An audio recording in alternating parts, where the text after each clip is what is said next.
Serial Anupama में खुल गया है अनुज के सामने बरखा और अंकुश का सबसे बड़ा राज। दोस्तों, हम आपको बता दें कि आध्या एक बार फिर से अनुज को मिल गई है। आध्या सही सलामत अनुज के सामने, अनुज के पास आ गई है और बरखा और अंकुश की असलियत अनुज के सामने खुल चुकी है। अनुज को पता चल गया है कि बरखा और अंकुश ने अनुज से झूठ बोला था कि आध्या इस दुनिया में नहीं रही है, आध्या मर चुकी है। दरअसल अंकुश और बरखा ने वनराज के साथ मिलकर ये सबसे बड़ा खेल अनुज के साथ खेला है। बरखा, अंकुश और वनराज का मकसद सिर्फ और सिर्फ अनुज की प्रॉपर्टी हड़पना था।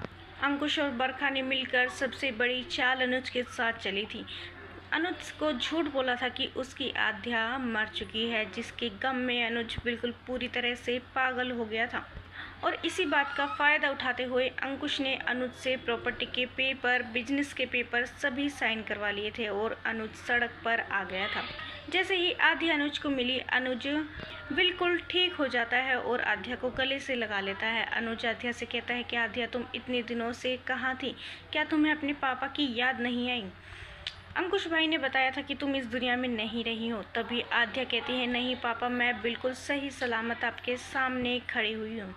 मैं तो श्रुति के पास रह रही थी, बल्कि मैं भी आपको इतने दिनों से ढूंढने की कोशिश कर रही थी, लेकिन आपका तो कुछ अता पता ही नहीं था।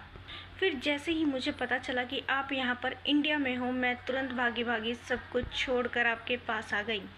मैं बिल्कुल ठीक हूँ पापा, मेरी टेंशन मत लीजिए, मुझे कुछ भी नहीं हुआ है।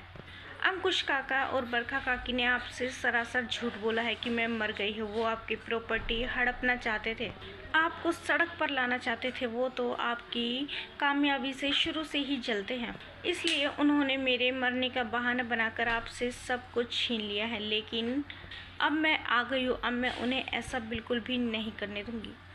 दोस्तों, सीरियल में इस ट्विस्ट को लेकर आप कितने एक्साइटेड है, हमें अपनी राय कमेंट्स में ज़रूर बताइएगा। और नहीं किया है चैनल को सब्सक्राइब तो जल्दी से कर ले, जिससे सीरियल से जुड़ी सारी अपडेट हम आप तक लेकर पहुँचे सबसे पहले।